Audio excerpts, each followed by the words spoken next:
Bob Rosham's got very quick feet. 4 runs, nicely played. Edged again, and this one again will race to the boundary. This one off the bat of Babar Azam. Short.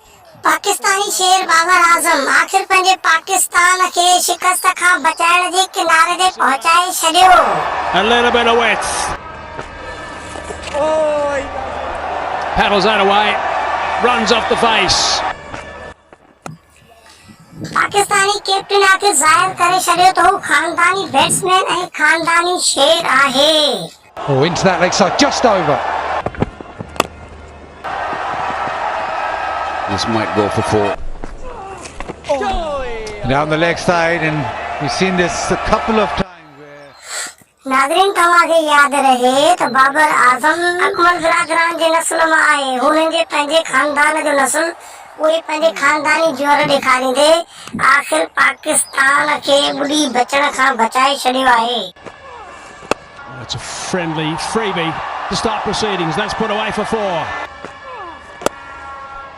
And another one. That's put away as well. So back-to-back boundaries to go. So that's going to be a little bit of a confidence. Pakistan जे तमाशाइनि जो साह सुकण खां बचाए विधो ऐं बाबर आज़म आख़िर पंहिंजी कप्तान इनिंग करे छॾी. आख़िर हुन 100 कयो. 100 खां बाद जानदार बैटिंग कंदे आख़िर हुन पंहिंजी 150 मुकमल सेंचुरी पूरी करे विधी. पाकिस्तानी बैट्समैन बाबर आज़म तमाम चाराणी बैटिंग कंदे ऑस्ट्रेलिया जा टोटा जमाए छॾिया. आख़िर हुन पंहिंजो 150 रन्स मुकमल करे वरिती ऐं ऑस्ट्रेलिया जी उमेदुनि ते पाणी फेरे छॾियो. QTV सिंधी सां गॾु कुर्बान वीराणी.